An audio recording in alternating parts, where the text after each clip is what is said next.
Hey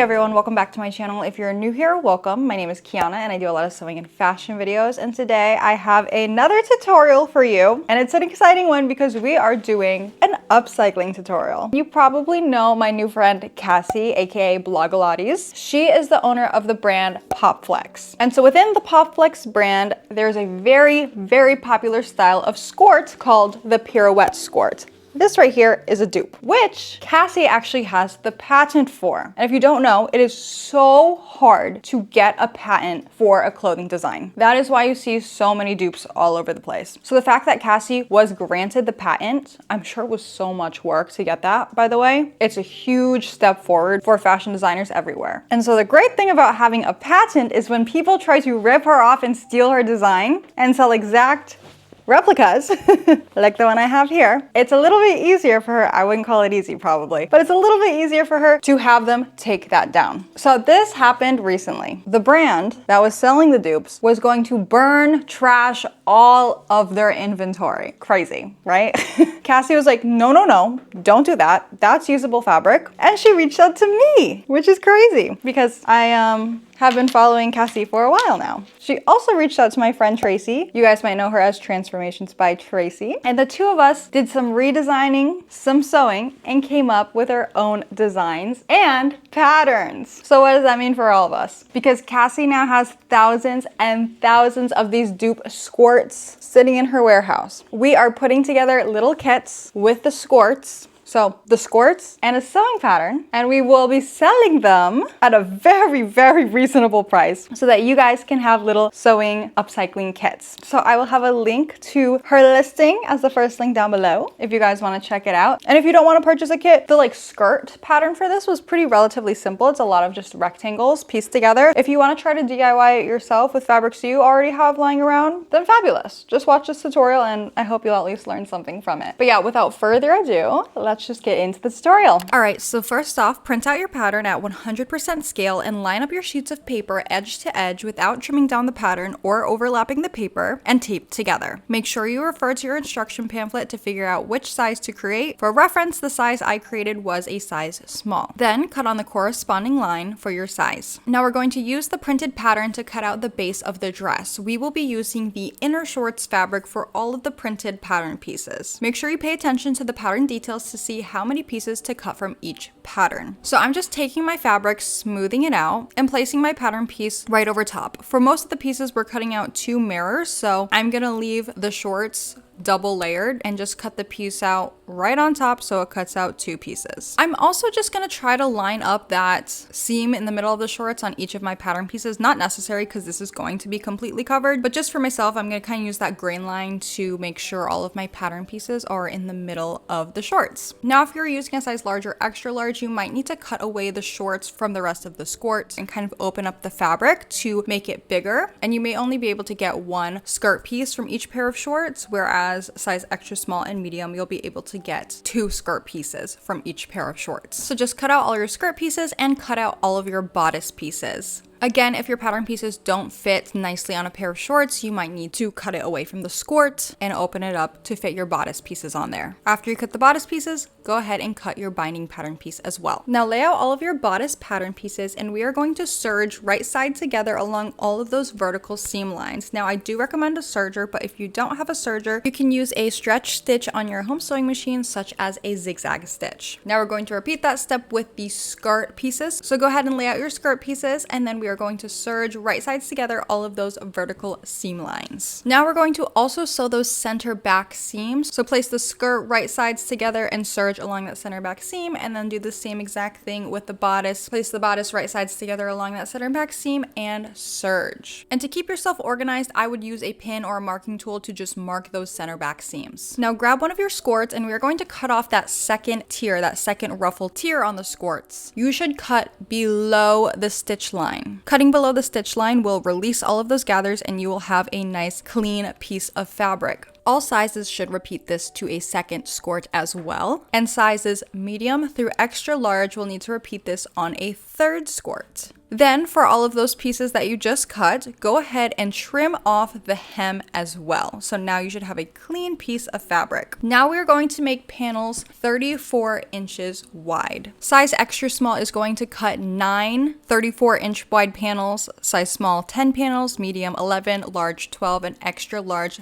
13 34-inch wide panels. Now serge all of those panels right sides together along their long edges to make one large flat rectangular piece of fabric. And give this a good press, because this will be the base of the outer layer of your skirt. Now grab another skort, and we are going to cut off the second tier again, but this time we're going to cut above the stitch line. When we cut above the stitch line, this will actually keep all of those nice gathers already sewn intact, so we don't have to gather it ourselves. We are going to do this to 3 skorts. So we should now have 3 tiers cut off with the gathers fully intact. Cut off one of the side seams so that you can open up the tier so it's no longer a loop and it's a one long rectangle. I'm gonna lay each one of these tiers on top of that large flat rectangular piece of fabric we prepared earlier, and I'm going to cut each of these tiers to be the width of the large rectangle. Place these pieces aside for later, and then you can discard the excess that you cut off. Now grab another skort to cut off again the second tier, this time below the stitch line, so that it's nice and flat, no gathers. In size extra small, you're going to cut this tier to be 75 inches wide, small 81 inches, medium 87 inches, large 93 inches, and extra large, you're gonna cut this tier to be 99 inches wide. Then sew 2 rows of basting stitches, 1/8 of an inch and 1/4 of an inch away from the top long edge of this tier to prepare to gather the fabric. So lengthen your stitch all the way and do not backstitch at the beginning or end of your stitch lines. Then pull on the bobbin threads to gather this tier. Each size you are going to gather the tier to be different lengths. Extra small 21 inches wide, small 24, medium 27, large 30, and extra large 33 inches wide. Now you should have 4 prepared skirt tiers, 1 that you gathered yourself and 3 with the gathers already intact. Remove 1 of those 3 tiers with the gathers still intact and place it aside for later. You're going to place the piece that you just gathered aligned with the top of the large flat rectangular piece of fabric, and then you'll place one of your other tiers directly below the first tier with about 1 inch of overlap. Then place another tier directly below the one you just placed, again with about a 1 inch overlap. Now if you're a little bit shorter and you want this proportion of the skirt to be shorter, you can increase the measurement of overlap between each tier. Now where the tiers are placed, you can mark with a marking tool, or I'm using tailor's chalk, the placement of the second and third tiers on that large flat rectangular piece of fabric and then pin it in place, or you could simply just pin those tiers in place now without marking. I find it just a little bit easier to stay organized if I mark on my fabric, but it's up to you. Now we're gonna stitch the tiers to be permanently attached to our large rectangular flat piece of fabric, but we are not going to stitch the tier down within the first panel or within the last panel. So we're just going to stitch from here to here using a normal straight stitch on my home sewing machine. So we're going to stitch both the second and third tier in place. Now place your last tier with the gathers already intact along the very bottom edge of that large flat rectangular piece of fabric with about 1 inch of overlap and pin. At this point, I would hold this skirt up to your waist to see if you like the length. If it's a little bit too long for you, you can go ahead and shorten that large flat rectangular piece of fabric and then repin your last ruffle before then again repeating your step of stitching this ruffle into place but not stitching on the first or last panel. Now we are going to prepare the top of the large rectangular flat piece of fabric for gathering. So again, 2 rows of basting stitches along the top long edge, about 1/8 of an inch and 1/4 of an inch away from the edge. Lengthen your stitch length and do not backstitch at the beginning or end of your stitch line. And for these basting stitches, start and stop sewing about 1 inch away from the 2 side edges of your skirt. Then we're going to pull on the bobbin threads to gather the skirt to the same measurement that we did before. So here are those measurements. Now for all 3 tiers that were sewn onto that large rectangular piece of fabric, pin them right sides together along each of their short edges. This will be the center back seams of each of those, and then serge. Now for the large flat rectangular piece of fabric, pin this right sides together also along its center back seam and serge as well. Now we can stitch all 3 tiers that are already stitched on the large piece of fabric where they are not yet attached. Because remember, we didn't sew on the first and last panels, so they're not attached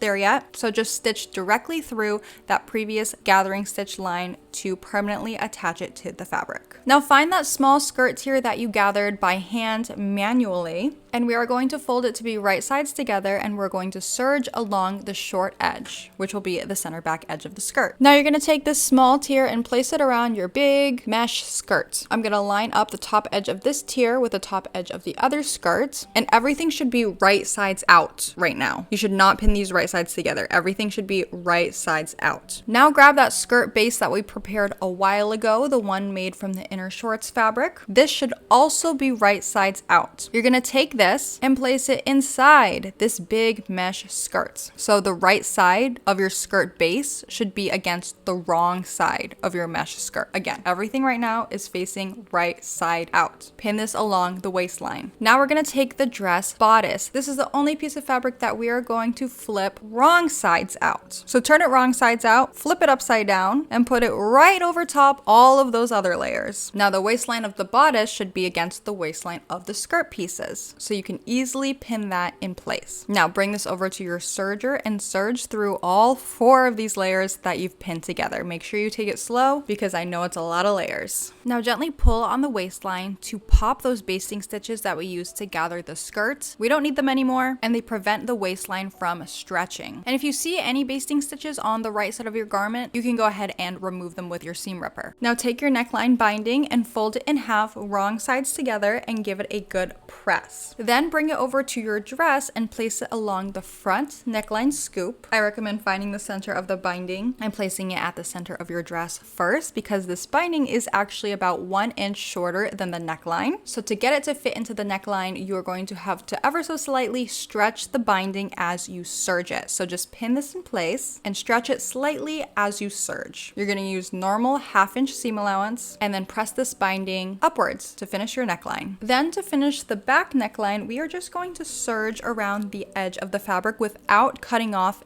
any fabric. Now we're going to make those long braided straps on the dress. So to do this, remove 9 drawstrings from their skorts for size extra small through medium and 12 drawstrings for size large and extra large. We need to create 3 long drawstrings. So to do that, you can cut off the aglets, overlap the edges of 2 strings, and simply sew them together. You can also use a lighter to kind of melt the edges so they don't fray.